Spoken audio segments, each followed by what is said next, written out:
Shalom teman-teman Permata. Shalom. Ada sukacita hari ini? Ada sayang, ada. Kita bernyanyi sukacita surga.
Mendengarkan firman Tuhan, kita bernyanyi waktu Tuhan.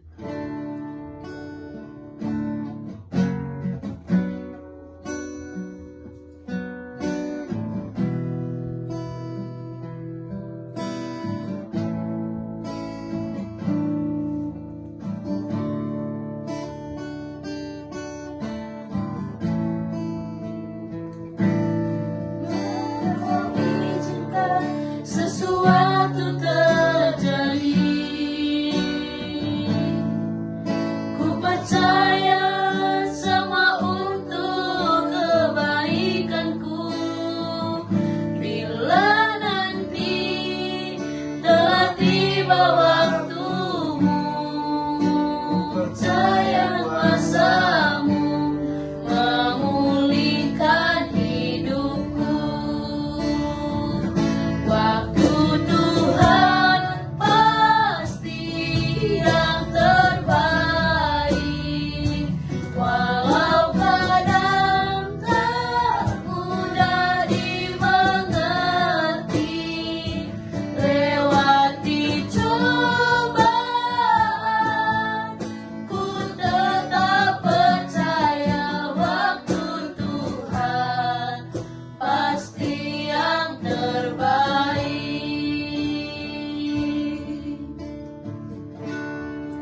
Kita bersatu di dalam doa. Allah Bapa yang bertahta dalam kerajaan sorga, terima kasih Tuhan untuk berkat-Mu yang kami rasakan di hari ini. Tuhan Yesus, sebentar lagi kami akan mendengarkan renungan-Mu. Kiranya Tuhan berkati dan lindungi untuk anak-Mu yang memberikan firman-Mu, agar apa yang Dia sampaikan kepada kami Tuhan, dapat kami jalankan di dalam kehidupan kami sehari-hari. Terima kasih Tuhan. Tuhan, di dalam nama Yesus kami berdoa dan mengucap syukur. Haleluya. Amin. Baiklah teman-teman, pada renungan kita hari ini, kita buka Alkitab kita dari Amsal 19 ayat 21. Dan di sini saya akan membacakan isinya. Amsal 19 ayat 21. Begini firman Tuhan. Banyaklah rancangan di hati manusia, tetapi keputusan Tuhanlah yang terlaksana. Dan tema yang sampai pada kita pada hari ini yaitu saya angkat, biarlah Tuhan yang mengambil alih. Mungkin kita nggak asing lagi teman-teman dari ayat Alkitab yang sudah kita dengar, yaitu banyaklah rancangan. Seperti yang kita ketahui, rancangan sepertinya di kalangan permata nggak asing lagi ya dengan kata rancangan. Rancangan itu mungkin hal yang akan kita lakukan di kemudian hari. Mungkin kita mau A, mau B, mau bangun bisnis, mau masuk PTN, itu rancangan. Tetapi waktu kita merencanakan itu, ada dua hal yang akan terjadi. Yang pertama kekecewaan, yang kedua keberhasilan. Seringkali di kalangan anak muda, ketika keinginannya itu tidak sesuai dengan yang sudah direncanakannya, sesuai dengan hal yang sudah dirancangkannya, dia kecewa. Dan pada akhirnya dia menjauh dari Tuhan, dia lari dari jalan Tuhan. Kenapa? Karena dia menyalahkan Tuhan. Tuhan, aku mau masuk PTN ini, tapi gagal. Kenapa Tuhan? Selalu bertanya-tanya, kenapa? Dan ada juga yang kecewanya kepada manusia. Mungkin waktu dia ulang tahun, mamanya nggak lupa. Tapi yang dirancangnya, nanti waktu aku ulang tahun, maunya mamaku ngasih inilah, maunya mamaku ngasih kado inilah. Tapi waktu dia ulang tahun, mamanya lupa. Dan apa yang terjadi? Dia kecewa. Yang disalahkannya apa? Tuhan. Tuhan, kenapa aku dilahirkan di keluarga ini? Mamaku pun gak sayang sama aku. Ulang tahunku aja gak diingatnya Tuhan. Itu yang terjadi teman-teman. Jadi dari firman ini kita diajak untuk boleh berencana, tetapi buatlah Tuhan menjadi palas dari segala halnya. Buatlah Tuhan yang menjadi dasar dalam kita merencanakan itu segalanya. Bagaimana kita tahu apa rancangan Tuhan di dalam hidup kita? Ada dua hal, yaitu membangun hubungan intim dengan Tuhan, dan yang kedua itu rajin berdoa. Mungkin kalangan muda saat ini sudah jarang melakukan dua hal ini. Kenapa? Pengaruh gadget sangat berpengaruh saat ini. Bahkan waktu PA juga banyak anak-anak muda yang tidak datang lagi ke PA. Dia hanya mementingkan hal duniawi. Jadi dari firman ini teman-teman, kita diajak untuk membangun hubungan intim dengan Tuhan. Kenapa seperti itu?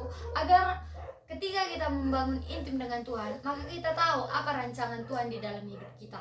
Dan untuk mengakhiri atau menutup renungan kita pada malam hari ini, saya mengambil satu ilustrasi tentang bapak dan anak laki-laki. Dan pada suatu hari ada bapak dan seorang anak laki-laki, di mana bapak ini sangat menyayangi anak laki-laki ini.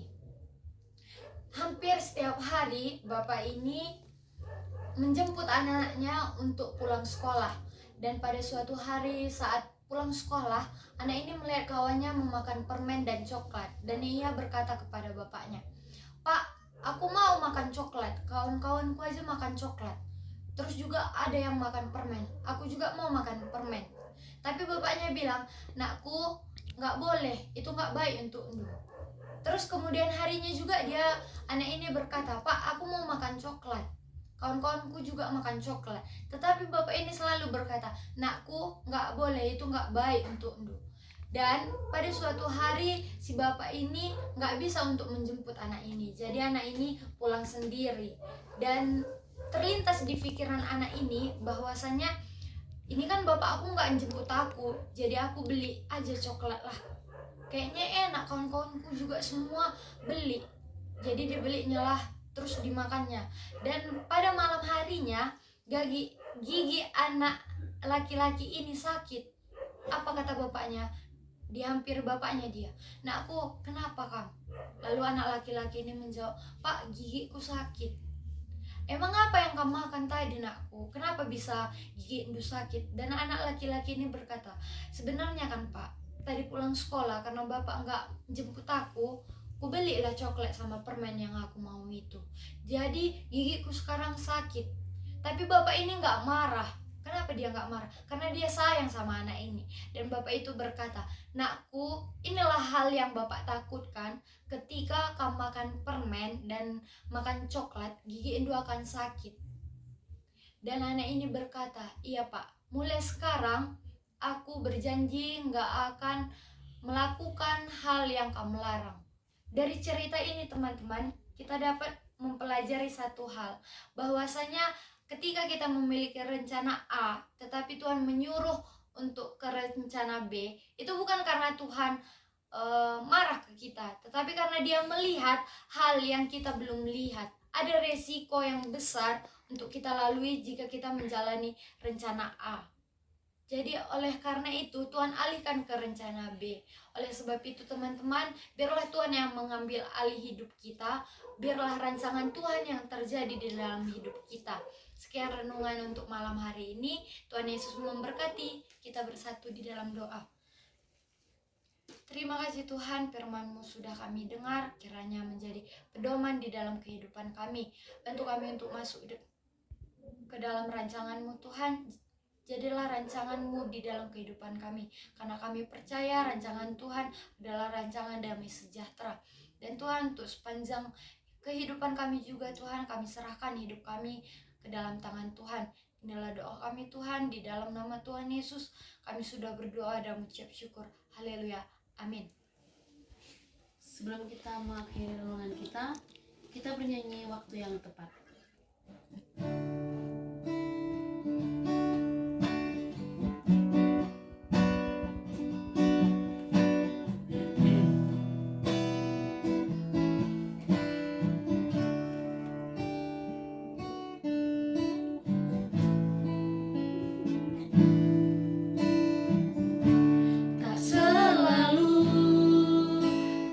Menjawab doa, namun Dia beri yang terbaik di waktu yang tepat. Izinkanlah Tuhan untuk bekerja, yang mustahil menjadi mungkin oleh karena percaya. Yesus mendengar lebih dari yang kudoakan. Yesus menjawab lebih dari yang kuharapkan.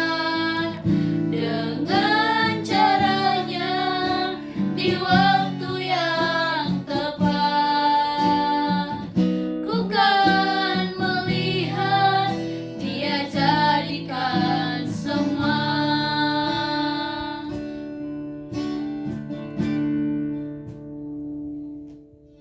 Kita bersatu di dalam doa. Terima kasih Tuhan, terima kasih Yesus untuk berkat-Mu yang luar biasa yang kami rasakan. Tuhan Yesus, kami sudah selesai memberitakan firman-Mu. Renungan-Mu sudah kami dengarkan. Kiranya Tuhan, renungan-Mu dapat kami laksanakan di dalam kehidupan kami sehari-hari, agar Tuhan, kami semua anak-anak-Mu permata, anak-anak-Mu kalangan muda, dapat mencerminkan bagaimana selayaknya kami anak-anak-Mu permata, agar Tuhan, kami semua anak-anak-Mu permata dapat menjalani kehidupan kami sesuai dengan rencana-Mu dan sesuai dengan harapan-Mu Tuhan, agar Tuhan, kami semua anak-anak permata tetap berjalan di dalam kehidupan-Mu. Begitu juga Tuhan, kami ajari kami anak-anak permata agar kami semua tetap bersatu untuk memuliakan nama Tuhan saja. Terima kasih Tuhan, di dalam nama Yesus kami berdoa dan mengucap syukur. Amin. Sekian renungan kita hari ini, sampai ketemu di renungan selanjutnya. Shalom.